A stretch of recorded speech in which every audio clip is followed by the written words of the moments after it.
existed forever instead of being created by God. So there was no glory to God in that way. But for me, I'm a spiritual Satanist as well. I look at Satan as being the ultimate, and I don't acknowledge God at all. Like I view Satan as God, and everything that happens is for the better reason. So it's like if your family dies in a car crash, you know what I'm saying? It's like that had to happen for a better reason.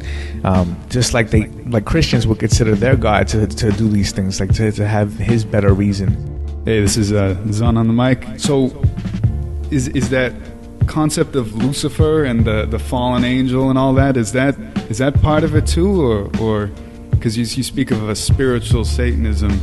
I mean, does that, to me, that might mean that you also have to believe in God if you believe in this Lucifer concept. That's the thing that has always perplexed me the most about Satanism, is that could you have Satanism without the Bible? Because was there a mention of Satan before the Bible existed? And as far as I know, there wasn't. So all this stuff you had, from what I remember from my Christian upbringing, you have God created the angels, and the angels who thought they were better than God were cast into hell, and that they became demons, and their leader was Satan. So basically God created Satan. So in that respect, you can't have Satan without God. I hear what you're saying about Satan is the God, but at the same time, can you really have him without the Bible and God creating him? And how do you explain that? Well, there's always been ancient rituals. People have done ancient rituals that predate the Bible, predate even Christ being born. There have been rituals that have been done to gods like Moloch, and there's been different gods that have been worshipped. Like human beings have always had something that they put their mind towards, and something that they would worship. So I look at as all of those other gods as being a part of Satan, more like his children and other deities in that way, where like he utilizes them. Just like I myself, I consider myself a child of Satan. You know what I mean? And I consider myself Satan in many ways, where I look at myself as being the God that takes care of my body. I take care of myself. So I'll do all this by myself on my own. So I'm my own God as well. And I look at Satan as more like my father.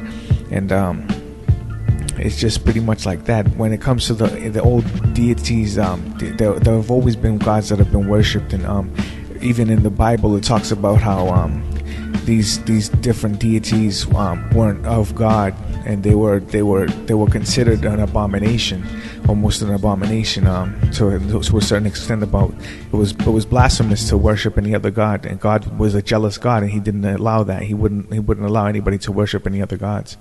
Another thing I wanted to ask you about is Zun and I, we both read a lot and watch videos about certain conspiracy theories relating to the people who are called the elite of our society, such as the American government, the British royal family, Europe, Asia, the Mideast. You have these people who are at the top of all of these countries, who are called the leaders. And based on my years of research, these people are Satanists. What is the distinction, or if any, between what you practice and what they practice? Because it seems to me that they, from what you're just saying about the difference between spiritual and the atheist type of Satanism, it seems to me that their whole concept is a rejection of God and glorification of themselves. The point is that about these different Satanists is that you'll see that most of them would be super rich, or some would have a following is really they have a lot of populace that look at them and worship them in a sense. They have a lot of followers. The thing about it is that they do rituals that are like the Bohemian Grove. I'm sure you heard of that, or if you hadn't, it's a ritual that's done once a year in the Bohemian Grove in California. What they do is they call it a mock sacrifice, but it's not a mock sacrifice. I doubt that it's a mock sacrifice at all. But there's a lot of political leaders that go there. They do this ritual where they have someone getting burned alive and sacrifice to the god Moloch, or the owl god. The reason why they worship the owls because they can see in the darkness, and they basically consider the world to be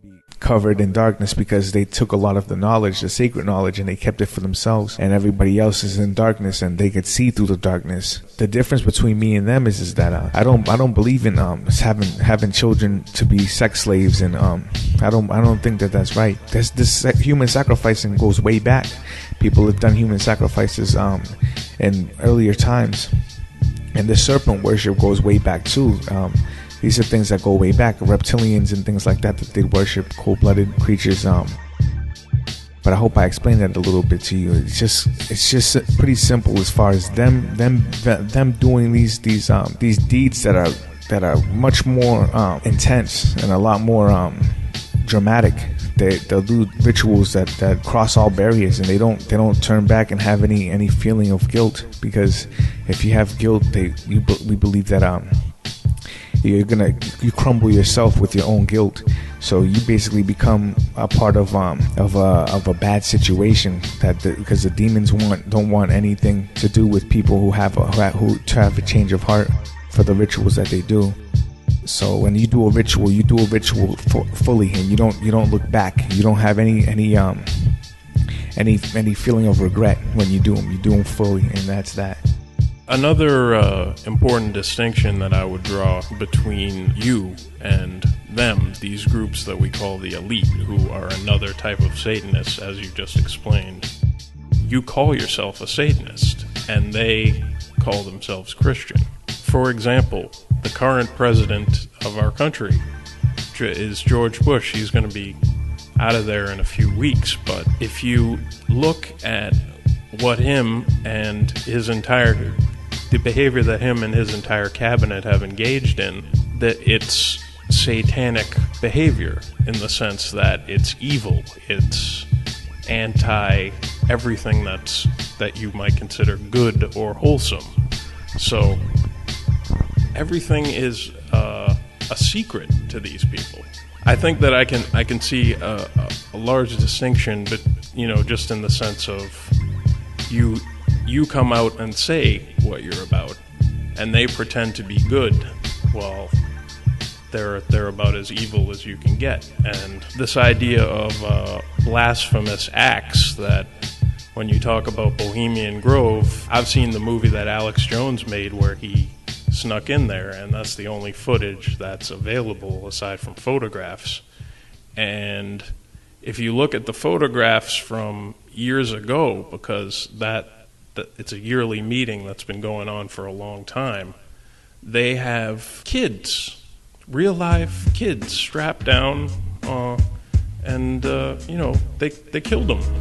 These are the people that we, not me, but us as a society look to for leadership.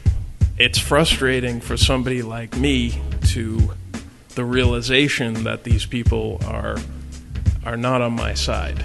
Basically what I'm asking is, are you with me in trying to raise awareness and knowledge of what these people are doing as an evil force? Even as a Satanist, because like I said, I think, you're pretty much the opposite of them. Yeah, absolutely. I definitely am with you on that. I've made several blogs about it on MySpace. My page is myspace.com/deathfuture. I've made it my goal to express to the world what's going on underground, and I look at myself as kind of like Batman, where he's completely dark, and he's considered like an evil person to other people who don't even know him, because they just assume that this guy's crazy. The way he deals with his enemies and the people who break the law.